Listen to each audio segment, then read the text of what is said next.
Bienvenue dans cet épisode captivant de notre série Stratégie et animation des réseaux sociaux. Je suis Sylvie Dubreuil, votre animatrice. Aujourd'hui, j'ai l'honneur d'accueillir deux voix extraordinaires de la culture autochtone Anishinaabe du Québec. Je vous présente Capiteo-Tech. J'ai choisi d'appeler Capiteo-Tech, qui est son vrai nom, plus connu sous Dominic Rankin. Il est né d'une mère de la nation Cri et d'un père de la nation Algonquine, Anishinaabe, au nord-ouest du Québec. À l'âge de 7 ans, il fut désigné par les anciens pour prendre la relève de son père à titre de chef héréditaire.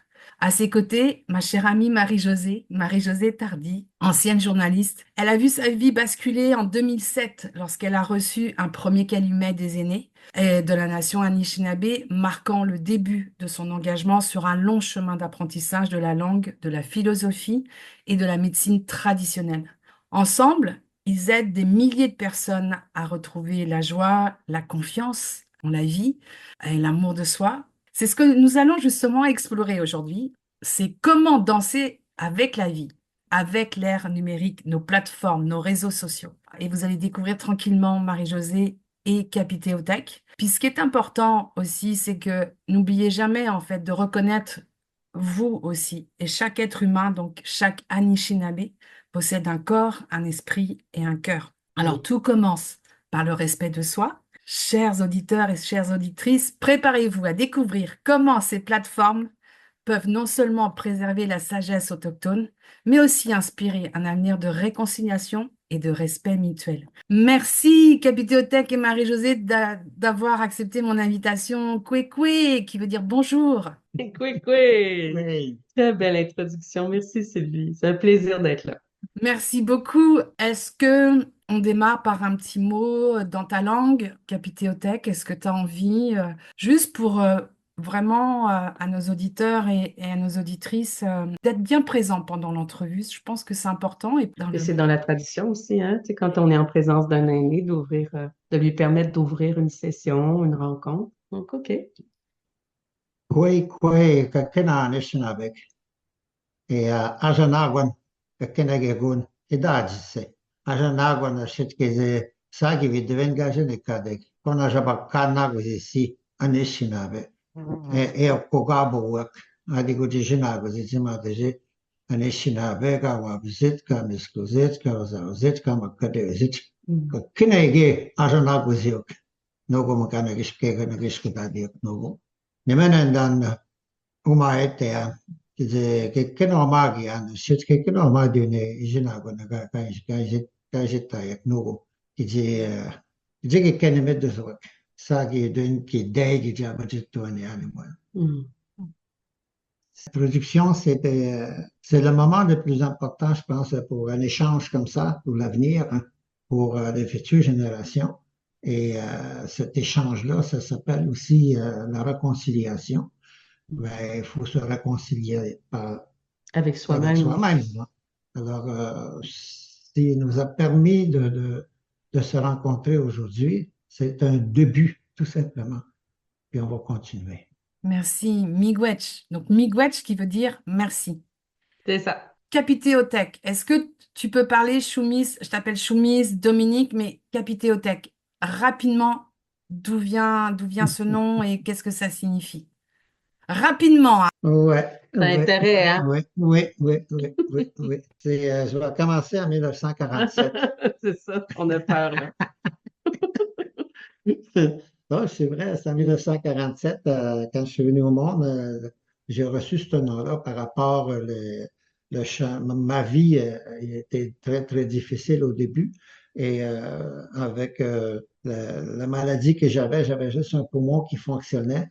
Et alors, mon papa, il m'a aidé beaucoup pour revenir avec la médecine traditionnelle. Et là, quand je suis revenu normal, papa, il souhaitait que cet enfant-là doit répondre au lever du soleil. Alors, au lever du soleil, mes poumons ils ont commencé à fonctionner. Et puis, ça a l'air que je pleurais dans la forêt. C'était écho. C'était très écho. Et alors, tout le monde m'attendait pleurer. Et surtout, quand que mon père a traversé le lac gelé, À l'arrivant, maman, il a dit, Docteur Mok, Aja Didi Tagushin, Tapi Teotak Tagushin Aja. Il dit, c'est lui, cet enfant, on entend pleurer de loin, il arrive maintenant. Alors, c'est là que ma maman m'a donné Tapi Teotak. C'est un nom très, très spirituel. C'est un nom aussi que les aînés utilisaient beaucoup par rapport que j'avais deux vies qui disaient. Et la deuxième vie, c'est quand je suis revenu. Et la première, c'est maman qui m'a donné la vie. Alors, c'est comme ça. Puis aujourd'hui, j'ai plusieurs noms. Et, ça a tout changé.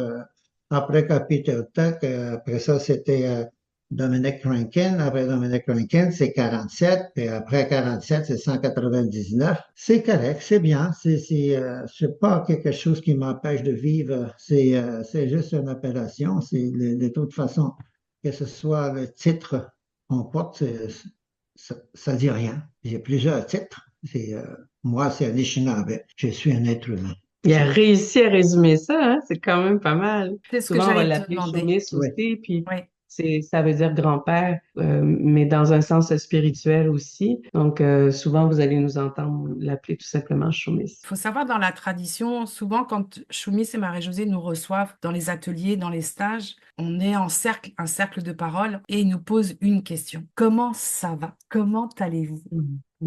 Allez, ben à toi l'honneur. Du coup, Comme on est en j'adore France. j'adore dire ça. Du coup, en plus, je suis en France. Mais je ne sais pas qu'est-ce que ça veut dire. J'adore. Mais comment ça va? C'est ça la Oui, question? ça Ouais. va. Pour moi, ça va très, très bien. La vie est toujours belle, même s'il y a des hauts et des bas. Je considère que la vie, c'est une vraie lumière pour tout le monde. C'est la faiblesse qu'on tombe à chaque fois quand il est bas. Mais en fin de compte, c'est une bonne leçon. Ça fait partie des enseignements quand on est un peu bas et puis pour monter en haut. Ça toujours, la vie, c'est comme ça. Pour moi, tout qu'est-ce qu'on fait, c'est toujours pour l'avenir. On fait pour les autres, mais on fait pour nous aussi. Quand je donne des ateliers, je me donne aussi des ateliers. Et je suis plus fort, puis je suis fier de moi, je suis content parce que j'ai reçu tous ces enseignements-là par les anciens. Et j'ai vécu avec eux. Sont tous comme ça. Même quand j'étais jeune, ils venaient me chercher, puis j'ai resté des fois 3, 4 mois dans une autre famille, tu sais, puis je revenais avec toute une richesse. Chez nous, c'est les enseignements et visuels. Ils l'écoutent. Alors, ça a toujours été mon fort, ça. Et je suis curieux et pour que je puisse aider les gens. Puis mon père, il m'a toujours dit, avant d'aller devant, commence par te connaître. Commence, qui es-tu? En plus, donne-toi tout à toi avant de donner quoi que ce soit à qui que ce soit. Alors, pour moi, c'est la vie est simple. Il y a jamais, c'est pas compliqué la vie, hein. C'est tout simplement le matin quand tu te lèves, tu te dis quoi, quoi, c'est parti. On va pas chercher qu'est-ce qui est négatif. C'est fini. C'est fini. C'est hier. Hier, ça. Aujourd'hui, maintenant, on regarde, moi je me lève toujours au lever du soleil, à l'aube, même l'aube. C'est toute une beauté, l'aube, de voir le changement devant toi, assis devant, direction à l'est, puis quand tu regardes ça, c'est beau, puis la richesse arrive vers toi, la lumière intérieure, puis j'ai hâte de rencontrer les gens pour livrer ce message-là, le message de la nature. C'est la nature qui parle. C'est pas moi. Il n'y a rien d'écrit dans le livre non plus que tout ce que j'ai dit. C'est tous les savoirs des anciens, des savoirs qui m'ont transmis. Alors pour moi, la vie est facile. Et des fois, les gens m'appellent, c'est pas facile la vie. Et je réponds toujours, est-ce qu'on peut dire que c'est toi qui compliques la vie? Pas la vie, il y a toujours raison, pareil. C'est pas de beauté qui arrive, même la pluie. Des fois, quand j'ai beaucoup des obstacles, moi aussi j'en ai des obstacles, je ferme mes yeux et je pense à un esprit que j'aime beaucoup, c'est le bison blanc. Alors quand le bison blanc, je le vois en l'intérieur de moi, qui baisse la tête et qui continue en travers la tempête. Puis il arrive toujours à l'autre bout de son chemin, dans la paix et dans l'amour. La faiblesse, l'obstacle qui arrive, après ça, il n'est plus. Moi, je suis comme ça. Je suis bien. J'adore ce que je fais et c'est pour l'avenir aussi. C'est pour l'avenir. Notre projet Kinawatt, il est là aussi c'est pour le monde, pour tout le monde. On n'en parle pas beaucoup encore, mais puis je souhaite une longue vie, cette Kinawatt ensemble. On parle tout sur l'affaire à l'intérieur de la médecine. La médecine surtout pour être bien dans l'intérieur de chacun de nous. Kinawatt, ça veut dire ensemble. On ne regarde pas la couleur. Peut-être que je peux préciser un petit peu plus sur ce que c'est Kinawatt. Et puis, ça me ramène aussi à la question comment Mhm. ça va en même temps, parce que voilà, on est tous les deux très excités ces temps-ci par la concrétisation d'un très, très vieux rêve. Donc, Kinawatt, c'est d'abord un organisme à but non lucratif qu'on a créé il y a plusieurs années maintenant, qui déjà fonctionne, qui offre des stages, toutes sortes d'activités culturelles aussi. La mission est double. Elle est là pour aider les peuples autochtones, les membres des Premières Nations à se remettre debout à travers leur propre culture. Donc, il y a vraiment un désir de guérison à travers la richesse de l'héritage autochtone, la philosophie de vie, le mode de vie, mais aussi le partage avec tous ceux qui s'intéressent aux cultures autochtones. Depuis 6 ans maintenant, on a un terrain dans les Laurentides, près de Mont-Tremblant, dans le village de la Conception, où on accueille nos groupes. Pour l'instant, on a une capacité d'accueil d'à peu près une trentaine de personnes. Donc, à la fois, il y a des groupes autochtones qui viennent en ressourcement, mais aussi en parallèle, il y a des groupes toutes origines qui viennent aussi. C'est comme ça qu'on t'a reçu souvent, Sylvie, aussi sur Mhm. les lieux. Et il y a très, très longtemps, en fait, ça a commencé avec le papa de Chaumis. Mm. Il y a eu son guide spirituel aussi, William Commanda, qui avait un peu la même vision. Le rêve de créer un centre culturel a commencé comme ça, dans leur esprit à eux. Chaumis a pris la relève. Puis quand je suis arrivée, comme nos forces étaient très complémentaires, là, l'énergie a commencé à converger de plus en plus fort. Puis nous, ben, on a eu le talent, je pense, de rassembler les bonnes personnes autour de nous, qui fait que quand même, on peut annoncer qu'on a rassemblé toutes les sommes nécessaires. Ça a été très, très long, mais dans les prochains mois, la construction du centre culturel va pouvoir commencer. Puis c'est un très, très gros projet de plusieurs millions de dollars. Donc, ça nous fait toujours rire quand on Mhm. parle des montants parce que c'est vraiment la concrétisation d'une vision. Puis, je voulais ça parler du bison là, qui avance comme ça avec force, même quand il y a les tempêtes. Puis moi, j'avais l'idée, quand tu demandais comment ça va, j'avais l'idée de parler de la tortue. Ça a été mon grand enseignement Mhm. auprès des peuples autochtones, puis auprès de Chaumis, puis dans l'expérience qu'on a vécue dans la mise en place de ce projet-là, c'est que une tortue, ça avance pas à pas, bien au contact de la terre. Et quelque part, c'est déterminé en même temps parce que même si ça avance pas à pas, elle sait où elle va. Et puis, il y a des moments où elle doit s'arrêter puis rentrer en elle-même pour savoir quelle est la prochaine étape ou alors pour se protéger, pour aller chercher la prochaine inspiration. Et moi, je trouve que c'est ça, la meilleure façon d'avancer dans la vie. Des fois, oui, il faut faire comme le bison, puis des fois, il faut faire comme la Mhm. tortue aussi. Puis en tout cas, nous, ben voilà, on est en train de récolter tous les fruits des efforts puis de la détermination patiente qu'on a eue au fil des années. Ça fait longtemps qu'on avance. On a toujours su que ça allait se produire. On savait juste pas quand. Puis je pense que quand quelqu'un a un projet, c'est Mhm. comme ça que ça doit se faire. Comme toi, en ce moment, tu es en train de mettre au monde quelque chose de nouveau. Moi, auparavant, je faisais l'erreur de croire, ça c'est il y a longtemps, là, mais de croire que quand un rêve pouvait pas se concrétiser ou un projet, je jetais le projet à la poubelle parce que je pensais que mon rêve était pas bon ou pas adéquat. Alors que finalement, c'est pas ça la question. C'est juste la vie, elle t'amène à amener des ajustements, rencontrer toi-même, à voir où tu as tes zones de peur, de non-confiance, d'hésitation. Mais c'est juste des correctifs jusqu'à ce qu'à un Mhm. moment donné, tout devienne de plus en plus aligné. Et puis, là, ça part comme une flèche. En ce moment, on est vraiment dans cette énergie-là. Puis c'est pour ça que si tu demandes comment ça va, ben, ça va bien, bien fébrile, Mhm. bien émerveillé aussi. Nous avons tous la force intérieure. Et Coco me parlait tantôt le projet de mon papa. Depuis que mon papa est parti, j'ai laissé tomber la poussière, la vision de mon papa. Et quand c'était le moment, là, on a eu une petite équipe et on est parti là-dessus. On a eu des bas. C'est normal, C'est ça. l'administration, hein, on recevait la lettre comme de quoi que c'était négatif, la demande et tout ça. Fait que, on a agi comme un castor. Et L'autre animal qui oui, nous aide. un animal. Tu sais, Cet animal-là, il n'a jamais baissé ses bras, il bâtit toujours sa vie, il bâtit sa cabane, tout, sa famille au complet. Et c'est cette philosophie-là, je me suis tenu après, moi, le castor, de ne pas abandonner. C'est l'administration, c'est normal. Alors, c'est sûr que mon côté à moi, je dis, ça se peut pas qu'il refuse, ça se peut pas qu'il refuse. Mais voilà, la lumière est là pour un long voyage. Là. On part pour un long voyage. J'adore ce que je fais. J'adore le monde aussi. Je reste sans voix parce que je sens votre joie. Puis c'est intéressant parce que vous avez nommé trois animaux, le bison, la tortue, le castor. Et là, j'ai envie de vous poser tout de suite la question avant de parler de connexion, tradition et technologie, mais parlons de la roue de la médecine. Est-ce que vous pouvez nous expliquer brièvement ce que c'est la roue de la médecine? J'ai envie de dire ce cercle de vie, d'amour, d'équilibre. En préparant l'entrevue, c'est ce mot-là qui m'est sorti. On va être forcé de résumer parce qu'on peut passer une vie Ouais, à approfondir le concept de roue de médecine, mais je vais essayer de commencer à résumer, puis il faut surtout pas qu'on entre dans les détails parce qu'on en a pour des heures. Sauf ouais.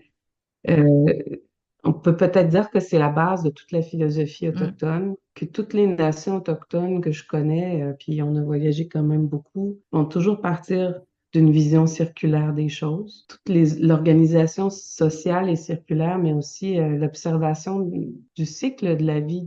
La vie est cyclique. Donc, on a juste à penser, par exemple, aux saisons. Ben, il y a un temps pour, là, en ce moment, où on se parle, c'est l'automne. Donc, il y a un mm, temps pour que les arbres perdent leurs feuilles, puis qu'on se prépare pour l'hiver. Puis après, il y a un temps pour le renouveau. Donc, dans notre vie, c'est pareil. Il y a un temps pour laisser partir, pour lâcher prise, accepter ce qu'on doit laisser partir. Et puis, il y a un temps pour renaître. Donc, nous, en ce moment, on pourrait dire qu'on vit une phase qui ressemble beaucoup à la direction Est, la roue de médecine. Hein. Elle est divisée en 4 segments pour les 4 points cardinaux. Tout ce qui concerne la naissance, le renouveau, une vision nouvelle, avoir des rêves, le premier élan des choses célestes. Après ça, pour le sud, ben, quand le soleil est à son plus chaud, symboliquement, c'est comme si ça parle de tout ce qu'on reçoit. Chaumis, tout à l'heure, vous avez mentionné combien c'est important de tout se donner à soi mm. avant de commencer à donner aux autres. Autrement dit, c'est-à-dire, si tu es vide d'énergie, si tu t'aimes pas non plus, qu'est-ce que tu es en train de donner? Et est-ce que tu aimes les autres? Vraiment, si tu sais pas comment t'aimer toi-même au départ. Donc, le sud, ça tourne un peu autour de ces concepts-là. Après ça, ben, dans l'ouest, je pense que je viens de le mentionner, quand le soleil se couche, symboliquement, ça parle de lâcher prise, de laisser partir. Et chez nous, ben, c'est le mot acceptation qui est important. Puis une fois qu'on a lâché prise dans la direction nord, pour nous, c'est la liberté intérieure. C'est quand tu as réussi à pardonner, accepter les épreuves, tu deviens libre. C'est la paix, c'est la guérison, mais c'est aussi toute la transformation. En ce moment, vraiment, je me dis, il faut vraiment qu'on trouve des façons de l'enseigner beaucoup, ça, entre autres aux enfants, Mm. parce que quand tu commences à comprendre que la vie, elle fonctionne comme ça, puis qu'il y a toute une intelligence qui te soutient en dessous de tout ce qui est cyclique comme ça, il y a une verticalité aussi. Il y a le ciel, la terre, puis tout ça se connecte au niveau du cœur. Donc, il y a tout ce qui se passe dans ma vie sur le plan horizontal, mais sans oublier aussi qu'on a une connexion avec plus grand que soi à l'intérieur de soi. Puis donc, tout ce qui se passe, tout ce mouvement-là, ça a un sens si tu sais que tu es soutenu en dessous. Plus je l'approfondis, tout ça, plus je sens que la vie, des fois, elle a des patterns, on a l'impression qu'on passe par les mêmes sillons, mais quand on regarde bien, ça donne plus l'impression d'une spirale, puis quelque part, on se rapproche toujours de plus en plus du centre, du centre, du centre, qui est le centre de soi-même. Dans ce centre-là, on est dans une connexion de plus en plus grande avec plus grand que soi. Ça, c'est mon résumé. Le cercle, quand on parle de cercle, c'est complètement, aujourd'hui, c'est très, quasiment scientifique, là, quand on parle de tous les angles qu'on voit dans le cercle de guérison, dans le cercle d'amitié et tout ça. C'est tout nouveau. Mais avant, ça existait quand même. Il n'y avait pas de dessins, il n'y avait pas d'écriture, c'était juste Oral. verbal, oral, et le visuel, c'est ta vie. Tu dois voir ta vie. Et c'est une des raisons pourquoi qu'on retrouve dans les communautés, tout est circulaire. les tentes sont circulaires, les tipis sont circulaires, les modados c'est circulaire. On voit le soleil rond, la lune ronde, la terre est ronde. L'histoire des anciens, et c'est une des raisons pourquoi que je dis souvent aux gens, regarde qu'est-ce que t'as en intérieur, qu'est-ce que vous avez à l'intérieur de vous, le sang rouge de partout dans le pays. Il y a juste une planète, il y a juste un sang qui coule, puis le sang, ce sang-là, il est rouge, comme le mien, comme le mien. Alors, c'est là, moi, que j'ai compris, sans voir le cercle. Papa et maman, ils me disaient souvent, ils me parlaient Matisiwen, la vie. Même un enfant, quand il vient au monde, il va faire un grand, grand, grand cercle avant de partir dans un autre monde des esprits dans l'Ouest. Et puis, alors, ça, c'est tous des enseignements verbaux. Et aujourd'hui, on peut dévier quelques affaires pour qui veut dire la même chose. Par contre, les 4,4 cardinaux sont là, les 4 éléments sont là, et les 4 personnes dans le monde sont là aussi. Et nous vivons à l'intérieur dans une planète qui n'est pas carrée, qui n'est pas rectangulaire, elle est ronde. Notre maman, elle est ronde. Alors, elle nous porte tous les jours. Que les anciens, ils parlaient quand on était enfant, hein, les tipis étaient très, très visuels. Tu sais, puis il y avait des poteaux qui montaient vers l'univers. Et il y en a d'autres qui sont plantés à la terre. Entre les deux, nous. Les peuples sont entre les deux. Alors, papa le ciel et maman terre. Ces poteaux-là, à l'intérieur dans les tipis, il y a une signification, chaque poteau, tout ce qui est la beauté de la vie. Exemple comme amour. Ça peut être amour, un poteau. Ça peut être l'autre, ça peut être gentil toute la journée. Tu sais. Puis, alors, maman, elle nous expliquait ça, les enseignements de la vie. Il faut qu'on reste dans ces enseignements-là. Les 4 couleurs sont là, tu sais, puis ça rejoint. Qu'est-ce que je viens de parler là? C'est visuel, là. C'est toute une beauté, la vie. Il nous donne tout. On ne peut plus reculer, là. Il faut aller devant. Comment, Capitotech, Choumis et Marie-Josée, vous percevez le rôle des réseaux sociaux dans la transmission des traditions autochtones aux nouvelles générations? Est-ce que tu veux parler juste des réseaux sociaux ou des nouvelles technologies en général? Tu peux englober les deux, tout à fait, oui. C'est sûr que dans le cas d'un enseignement aussi traditionnel que l'enseignement autochtone tel que transmis par quelqu'un comme Choumis, ça paraissait comme un paradoxe immense que d'utiliser les nouvelles technologies pour s'adresser aux gens. Nous, ce qui s'est produit, c'est qu'il y a eu un grand point tournant qui s'est appelé pandémie de COVID-19, où tout à coup, on nous a proposé d'aller offrir des enseignements sur Zoom, sur Internet, etc. Il a fallu qu'on y réfléchisse vraiment beaucoup parce que certaines choses qu'on continue de considérer que ça ne se prête pas, puis il vaut mieux les protéger d'une certaine façon en étant en présentiel, en présence des personnes. Mais quand même, en réfléchissant, on s'est dit, ben, il y a certainement certains partages, des moments d'enseignement aussi qui peuvent être transmis comme ça sur Internet. Et la grande surprise pendant la pandémie, ça a été par exemple de vivre un cercle de parole sur Zoom et de découvrir qu'il y a vraiment quelque chose au niveau du cœur qui peut passer. Quand j'y pense, ben, tu sais, quelqu'un qui est aveugle, il peut sentir l'énergie du cœur, je suis certaine, ou tu sais, des fois, on peut même être en télépathie avec certaines personnes, des fois, on a des pressentiments, il y a quelque chose qui est au-delà du monde physique tel qu'on peut le concevoir dans sa première dimension. En tout cas, il y a quelque chose qui peut passer. Bref, pas besoin de l'expliquer. Et donc, à partir de ce moment-là, on a continué à offrir parfois des enseignements comme ça via Internet, mais dans une certaine mesure. Il y a des choses qu'on va toujours continuer de présenter en personne, puis on y tient aussi. Les réseaux sociaux, je te donne mon avis personnel, c'est très utile pour rallier les gens, pour faire connaître les activités, faire connaître qui on est, mais encore là, la limite pour moi, c'est quand on entre dans le monde de l'opinion, quand les gens commencent à donner leur opinion sur tout et sur rien. Là, il y a de l'agressivité qui arrive et ça, c'est complètement hors de question qu'on entre sur ce terrain-là parce que c'est pas ça l'enseignement qu'on veut transmettre. Nous, on veut que les gens apprennent à être beaucoup plus dans la connexion que dans la division. La connexion par le cœur. Oui, ça a ses forces, mais avec une certaine limite, il faut tracer pour nous. La vie nous emmène partout. La vie nous enseigne de tout. Et si vous voulez que je parle d'ordinateur, là, je suis pas un homme beaucoup ce qui est techno. Même j'ai de la misère avec mon téléphone. Qu'est-ce qui est drôle là-dedans? On était appelé pour être dans le comité dans la technologie à Suisse. De conseiller Ouais. sur c'est une fondation qui se penche sur les impacts de l'intelligence artificielle. Donc, Je me suis ramassé là. Puis je comprenais rien, le langage des savants qui étaient là. J'ai dit, c'est pas des humains. Même, j'avais rencontré avant les aînés chez nous, la famille, la technologie qui s'en vient et tout ça. Puis ils voulaient avoir le nom de ça. Tout ce qui arrive avec un ordinateur devant le téléphone et tout. Puis les aînés, il n'y avait aucune réponse. Il n'y avait aucune réponse. Ils disaient, on va réfléchir avant, on va les manger avant. Alors, quand ils sont revenus, j'ai dit, puis, avez-vous trouvé le nom de la technologie? J'ai dit, oui, Machimanto, qui veut dire le mauvais esprit. J'ai dit, c'est tout, qu'est-ce qu'on peut dire? C'est un mauvais esprit. Et j'ai demandé pourquoi. Il m'a dit, c'est dangereux pour tout le monde.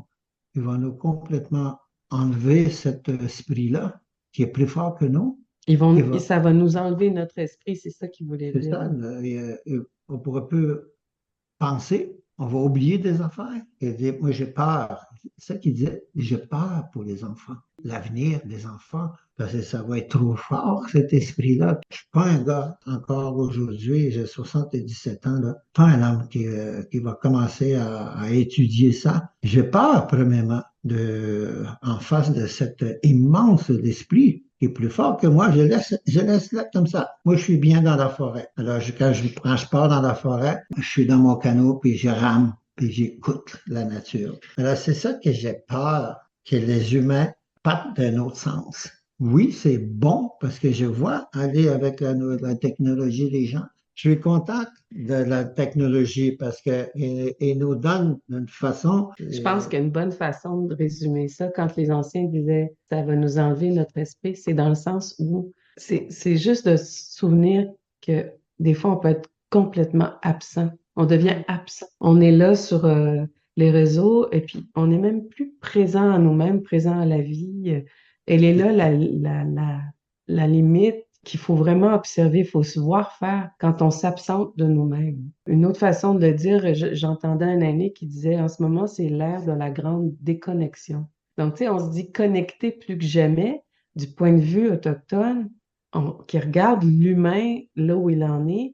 Les gens souffrent de grandes déconnexions. On en souffre de ça. C'est là où il faut faire attention. C'est que si ça empare de notre esprit au point où on n'est même plus connecté à rien, c'est un grand danger, mais c'est une grande souffrance, surtout, je préfère le dire comme ça. Mais on peut s'en servir pour alimenter la vraie connexion avec soi-même, avec l'autre, avec la terre. Et moi, j'aimerais tellement attendre la technologie concernant notre terre-maman qui est polluée, qui est la misère, qui pleure chaque matin. Tu sais, puis nous, on est là, puis on envoie des prières, on envoie des prières. Et on a assisté souvent des rencontres comme ça mondiales. Tu sais, puis on parle pas de la terre-maman, on parle de business. La terre-maman, c'est pas une business. Quand que la terre-maman souffre, nous souffrons aussi. Et quand on souffre, la terre-maman souffre, parce qu'il y a un blocage, là. Il y a quelque chose qui ne va pas, là. Aller toujours dans le bon sens. Puis j'ai hâte un jour que la technologie dise, regarde, on devrait s'asseoir tous ensemble, là, puis être un humain. Et puis là, je comprendrai, là. Aujourd'hui, j'observe des boutiques souvenirs où les gens achètent des capteurs de rêve, achètent des tambours, même des bâtons de parole. En même temps, ben, les personnes ne le savent pas non plus, ceux qui achètent. J'aimerais qu'on s'arrête aussi sur les objets sacrés. Qu'est-ce que les objets sacrés dans votre culture, Marie-Josée, Il nous pose des capitaine? questions où on peut répondre pendant des jours et des jours. Je sais, mais surtout aussi. Juste le capteur de rêve qu'on appelle. Ouais. Ça ne s'appelle pas le capteur de rêve dans notre langage. C'est mashkiki, c'est la médecine. Ça appartient aux femmes, ça. Ça appartient aux grands-mères. Les grands-mères utilisaient pour donner la chance que la personne qui vient de le voir, c'est comme des psychologues, les grands-mamans, hein. C'est comme des psychiatres et tout ça. Ben, eux, ils avaient besoin des objets pour faire comprendre les gens. Alors, ils partaient avec la personne dans la forêt puis aller chercher la médecine dans la forêt, puis quand ça commence comme ça, c'est la terre maman qui te porte. Maintenant, toi, tu dois comprendre aussi, qu'est-ce que tu viens de faire là? Tu viens d'arracher un cheveu de ta mère, maman. C'est le cercle, mais il faut qu'on trouve le cercle. Après ça, il faut trouver des racines, les nerfs l'animal. Tu sais, et c'est là qu'il faisait tisser la personne. Il faisait son propre médecine. La personne qui venait voir ça, on ne le voit plus, ça. Maintenant, ça se vend, c'est commercialisé. Alors, c'est ça que moi j'ai peur, soit tous les objets soient commercialisés. C'est malheureusement, c'est commencé et on a le temps, on a encore temps d'arrêter ça. Et surtout quand on regarde le fameux ton capteur de rêve qui était fait avec les nerfs de l'orignal, ça appartient d'un autre esprit. C'est tous des esprits qui sont là. C'est pour ça que c'était fort.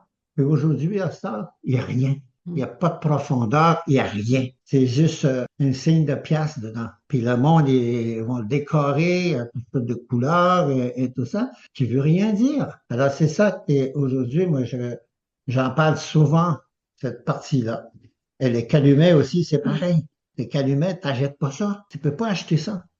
Une partie de féminin qui est là, une partie aussi, masculin et féminin ensemble. Aujourd'hui, c'est féminin et masculin, là, on est des enfants de la terre. Et alors, les calumets, ils jouent un rôle important, puis ça s'achète pas. Tu peux pas acheter ça, la pierre. Tu peux pas acheter ça non plus, l'arbre qui t'a donné sa vie. Tu sais. Au lieu de acheter, on devrait aller voir l'arbre et parler. On n'est pas fou. Personne qui parle avec un arbre, il n'est pas fou parce que l'arbre, c'est un esprit. Puis la montagne, c'est la même chose. Alors, c'est ça qui est sacré. Ça vient de la terre, maman. Alors, malheureusement, ça se vend dans les magasins. C'est pas tant l'objet qui est sacré. On ne vénère pas l'objet, mais c'est sa fonction qui est sacrée. Donc, quand la personne achète un beau capteur de rêve, ça devient un objet décoratif. Mais si on comprend pas son sens, il perd toute sa valeur, il perd toute sa force. Donc, les objets, pour nous, c'est juste ils sont là en support de tout un enseignement. Donc, chaque objet a un sens extrêmement profond. Puis encore là, on peut en parler pour chacun d'entre eux pendant des jours. Puis, par exemple, moi, je suis porteuse de calumet maintenant, puis c'est un chemin. C'est très difficile à expliquer en quelques mots. Puis moi-même, je continue d'apprendre plein d'angles nouveaux, mais je les découvre par moi-même à travers ce que je réfléchis, à travers mes réflexions, à travers les prises de conscience de ce qu'un simple objet matériel, quand on connaît un peu sa signification, nous amène à découvrir en soi-même. Donc, c'est pour ça que pour nous, c'est sacré puis que ça peut pas se vendre au magasin parce que rendu au magasin, ça perd toute sa valeur, ça perd tout son sens. Je porte un coiffe aujourd'hui que mon papa m'a transmis. Papa, il a été transmis par son père. Arrière-grand-père, ils ont toujours porté ce coiffe-là. Et aujourd'hui, c'est moi qui porte ça. Quand mon papa m'a remis sur ma tête, il m'a dit, regarde-moi. Il dit, qu'est-ce que je te remets sur la tête, ce n'est pas un pouvoir, c'est la médecine. Alors, parce qu'il m'a tout décrit après, qu'est-ce qu'il y avait sur mon coiffe, là, tout est Symbolique. important, tout est symbolique dans Aigle. Avant, j'avais pas les plumes d'aigle, j'avais les plumes des oies parce que j'étais apprenti. Et j'ai porté ça pendant 5 ans, 50 ans. Et il y a eu énormément Puis, d'étapes avant ben oui. d'en arriver là. Puis, Fait voilà. que moi, j'ai eu la chance de vivre des enseignements comme ça, d'aller me renfermer sur la montagne, dans la forêt, tout seul. Ça, c'est moi qui avais demandé parce que je voyais les autres aînés qui ont réussi. Pourquoi pas moi? On est fait, tous les humains, toute une force mentale et physique. Mais les deux, il faut qu'ils soient connectés là. Comment vous faites justement pour être connecté? On parle de réseaux sociaux depuis le début de notre entretien, d'ère numérique. L'autre jour, je me suis rendue donc au collège, donc j'utilise les moyens de transport et j'ai levé la tête et d'un seul coup, un ressenti de solitude profond. J'étais la seule en fait à avoir un livre dans les mains. Tout le monde était avec son téléphone. Il y a eu comme une larme qui a coulé doucement en silence. Je me suis jamais sentie aussi seule dans un monde aussi connecté, en fait. Il y a deux choses. Il y a ton sentiment à toi. Parce que, tu sais, si tu es amoureuse, ben, tu vois pas les personnes sur leur téléphone. Toi, tu es heureuse, tu es connectée.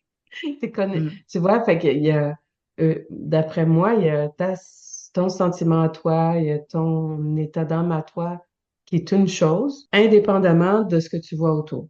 Donc, déjà, il faut en prendre soin, il faut s'occuper de ça. Nous, en ce moment, on vit de très, très belles choses. On serait dans le même autobus, puis on regarderait les gens, on aurait un constat à peu près le même, mais ça ne viendrait pas nous chercher Mm. avec beaucoup de tristesse, tu vois, parce il y a plein d'autres choses qui nous rendent heureux, puis tu peux te connecter à la vie, à la nature autour, au chauffeur d'autobus, à tes projets, tu vois, il y a quelque chose qui se joue en soi. Puis après, ben voilà, ça rejoint, je pense, ce que je venais de dire, c'est que Mm. il y a le constat quand même, quand on voit toutes ces personnes qui sont sur leur téléphone, elles sont absentes. Et ça, c'est troublant, en fait. Ces personnes qui s'absentent, qui ne se parlent plus, mais qui sont aussi dans un espace bizarre quand tout à coup ça décroche à ce point-là. Donc, c'est ce que les anciens disaient, ça va voler notre esprit parce qu'on n'est plus présent. La connexion, c'est plus pareil. Quand la machine prend ton cerveau, t'es emprisonné. Alors, tu peux pas aller plus loin qu'avec ce cerveau-là qui vient de te voir et t'oublies, il faut vivre avec l'esprit et le corps. Le corps essouffle, il n'y a plus de connexion. Alors, qu'est-ce qui se passe? Il y a problème, parce qu'il n'y a pas de connexion. Alors, pour moi, la technologie, il nous amène sur de belles choses, mais aussi, il faut faire attention. Pour moi, c'est important que l'humain soit toujours connecté soi-même. Moi, je me dis, tu sais, à l'époque de mes parents, c'était super à la mode de fumer. La cigarette, on annonçait partout. T'étais cool si tu fumais. Puis là, il a fallu quelques décennies pour qu'on finisse par se rendre compte que c'était Mm. nocif quand même pour la santé. Et aujourd'hui, on a toute une autre vision. Donc, je me dis, à un moment donné, les prochaines générations vont sûrement avoir une grande réflexion, puis finir par se dire, ouais, peut-être que finalement, on pourrait considérer les choses sous un autre angle. Moi, mon espoir, c'est ça. Puis je pense que, tu sais, à chaque fois que l'humain était menacé dans l'histoire de l'humanité, ça a été toujours un grand moment d'évolution. Puis quand notre survie était en jeu, il fallait qu'on trouve des solutions, puis on a passé un cap. Puis quand assez d'humains, c'est un sage qui disait ça, quand assez d'humains ont su faire le feu. Tous les humains savaient faire le feu. Mais il y a quelque chose qui se transmet aussi dans le collectif, un peu à notre insu. Et c'est comme ça que les grands pas en avant se font. Chaque enseignement qu'on reçoit, qu'est-ce que les humains ont oublié quelque chose d'important dans la vie, encore aujourd'hui, c'est de remercier, quoi qu'il arrive. Miigwech, la technologie, quand je vois tout le monde, je vois moi aussi les gens qui marchent, et ils savent même pas où ils vont, dans les pales, je dis, pauvres vous autres, je serai jamais là. Moi, je vais continuer à prendre mon canot d'Écosse, puis à ramer, puis savoir, de devoir et penser aussi. Alors, il faut dire miigwech quand on voit quelque chose qui soit positif ou négatif. Tout devient positif. Il ne faut jamais regarder les affaires Il n'y a rien de négatif, c'est que des négatives. enseignements. C'est ça. Ouais. Mm, mm. En parlant d'enseignement, on va tranquillement aller vers la fin de notre rencontre. Question en rafale. Si vous étiez un objet sacré, Marie-Josée et Aïe, aïe, Capitaine, aïe. lequel seriez-vous et pourquoi? C'est des questions abstraites, là. Pourtant, là, je suis aussi, il y a du mal avec ça. Je Alors, sais. Question. si t'étais un objet sacré, tu serais quoi? Amuse-toi avec ton imagination. Quel objet sacré aimerais-tu être? Un arbre sacré. Et pourquoi un J'ai arbre? pensé. Ouais, pourquoi? Pourquoi? Parce que l'arbre on n'écoute pas l'arbre aujourd'hui. On ne regarde pas l'arbre aujourd'hui. L'arbre, il a toujours été là, des milliers d'années. Il a toujours été là au début de la création de la Terre. Alors, tout ce qu'on fait, c'est on regarde puis on salue même pas. Quand je vois un arbre, là, je m'en vais le voir puis je le touche. Je suis content. Je dis merci. Les bras ouverts que tu me reçois encore. Tu me couvres quand il y a de la pluie, il va me couvrir. Là, puis je suis dedans à côté de l'arbre, mais je pense aussi en dessous. L'arbre, il a ses racines. Il m'enseigne encore aujourd'hui de jamais oublier mes racines. C'est mes racines, c'est la raison pourquoi je suis ici ce soir, parce que mes racines, ils étaient là avant. Alors, je suis plus fort qu'avant. Avant, j'étais rien quand j'étais au pensionnat. Là. C'était une autre chose, mais j'étais rien. Mais quand j'ai repris ma vie, là, Il n'y a pas une tempête qui peut me renverser. C'est ça, l'arbre. C'est un grand-père solide. C'est un de mes ancêtres. Ça peut être un de tes ancêtres aussi, Mm. Sylvie. Même si tu es à Montréal. Bon, si c'est des questions en rafale, moi, je vais répondre normalement en rafale. C'est court, court, court. Moi, j'ai pensé à l'arbre très vite aussi. Puis après ça, je me suis dit non, moi, je serais le soleil parce que Mm. j'aime rayonner. J'aime la sensation que ça procure quand je sens que mon feu sacré, il rayonne, il brûle bien, il est bien nourri. Et si vous étiez un animal, vous seriez lequel et pourquoi? Le bison, je l'ai dit avant toi. Non, moi, c'est Sylvie. Alors explique-moi. Je suis d'accord. Pourquoi? Pourquoi? Allons-y, allons-y. Pourquoi? Alors, chez les auditeurs, Non, moi, c'est plus il une faut qu'on petite vous souris. explique, à vous qui nous écoutez, avec Choumis, on se connaît quand même depuis 2007-2009. Il y a toujours eu ces petits, ces plaisanteries. Donc voilà. Mais peut-être qu'il va vous expliquer pourquoi, s'il choisit un animal, il choisit Sylvie. Peut-être qu'il va nous l'expliquer. Je ne sais pas. Moi, je vais le découvrir pour la première fois. C'est ça l'amour. C'est l'humour aussi. C'est important, l'humour.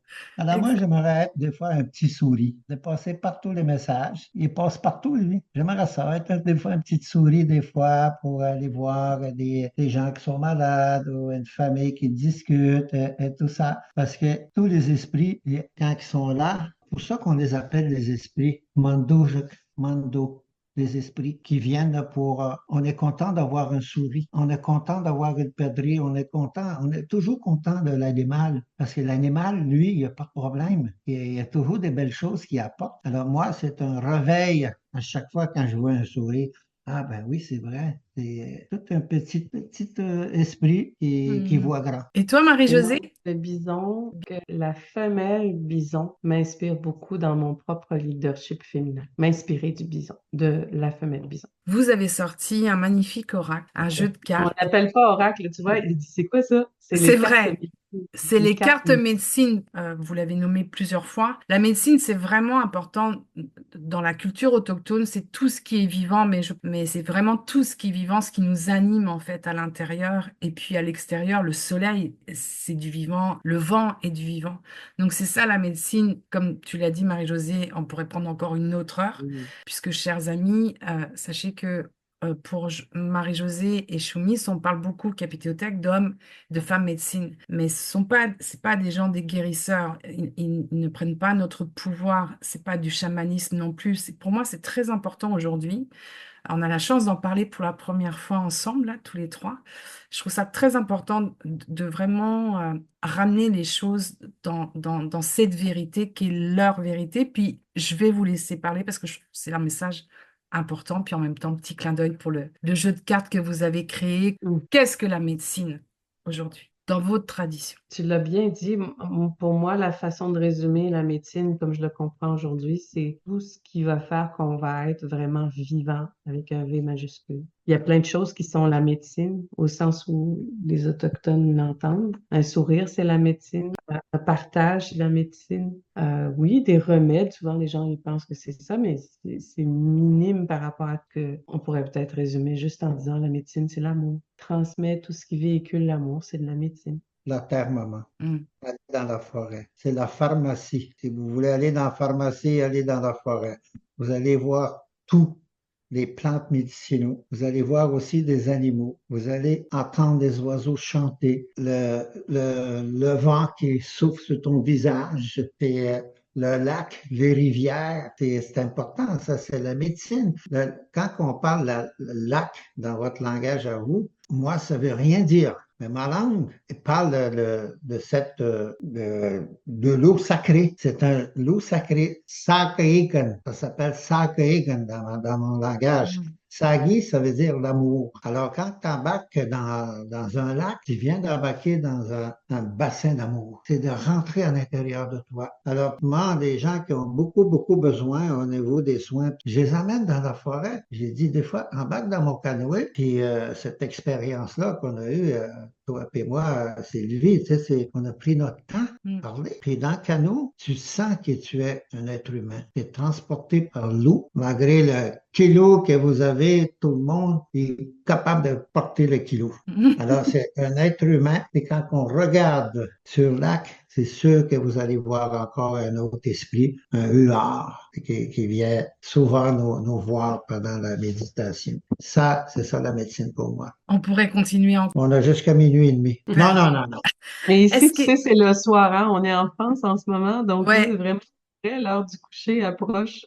exact, exact. Donc, c'est assez étrange quand même hein, que je sois moi au Québec et vous soyez Oui, en France. c'est Ça vrai, devrait être hein? plus le contraire en fait. Hein. Merci beaucoup, Lavi. Merci, mon cher Chomis Capithéothèque. J'aime ça dire Capithéothèque. Euh, Ma chère Marie-Josée, merci infiniment. À vous qui nous écoutez, vous pouvez suivre l'actualité de Marie-Josée Tardy et Dominique Rankin. Je vais vraiment nommer puisque c'est son site internet et le site internet de Marie-Josée, mais également en fait Kinawat Ensemble, qui est l'organisme qu'ils ont confondé tous les deux. Donc Kinawat Ensemble, c'est le site internet de l'association, de l'organisme, où vous pouvez également trouver plein d'activités, que ce soit en Europe et puis également au Québec. Sans oublier aussi un autre site que vous avez, on n'en a pas parlé, mais je le mentionne, c'est la Fondation Dominique Rankin. Et puis il y a deux livres aussi que je vous suggère de lire, c'est On nous appelait les sauvages.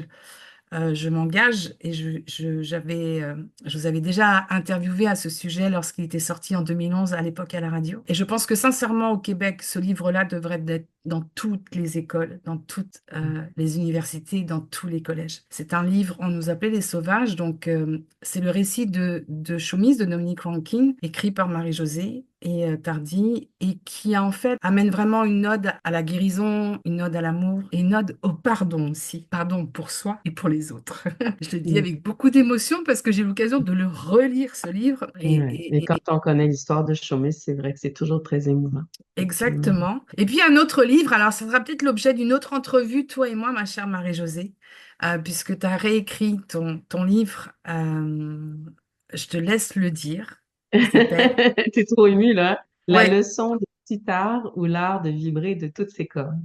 Et puis voilà. justement, on en parle en ce moment aussi, on est en train vraiment de relancer beaucoup d'ateliers, tout ça lié à ce livre-là. Donc, si les gens fouinent sur nos sites Internet, là, surtout c'est plus facile avec dominiquerankin.ca, marie-josée-tardif.ca, vous allez voir tout ça. Sylvie, Hmm. je te félicite où tu es rendu aujourd'hui. Tu es mentor, tout ce qui Hmm. se passe maintenant, toutes tes connaissances sur les enseignements qu'on te transmet aussi, ça paraît beaucoup. Merci, puis bravo pour tout ce qui est en train de se mettre en place dans ta vie. Je vous remercie beaucoup. Sachez que cet entretien que j'ai eu le privilège d'avoir eu avec Dominique Rankin, Capithéothèque et Marie-Josée Tardif nous rappelle que la sagesse ancestrale des peuples autochtones est vraiment importante dans notre monde moderne, dans notre monde numérique. Donc, à travers leurs efforts pour reconnecter, puis vous voyez, je suis encore très émue, reconnecter les individus à leurs racines culturelles, puis que vous soyez autochtone ou non autochtone, ça n'a pas d'importance, mais reconnectez-vous à votre culture. Et surtout, Marie-Josée Tardif et Dominique Lankin, Chomis, Capithéothèque, nous encouragent à toutes et tous à entrer dans notre intériorité, à grandir et à accepter notre place au sein de la nature. Alors, merci de nous avoir rejoints pour cet échange enrichissant. Restez connectés, ayez l'esprit ouvert, car chaque jour, c'est une nouvelle occasion d'apprendre et de grandir ensemble. C'était Sylvie Dubreuil au microphone.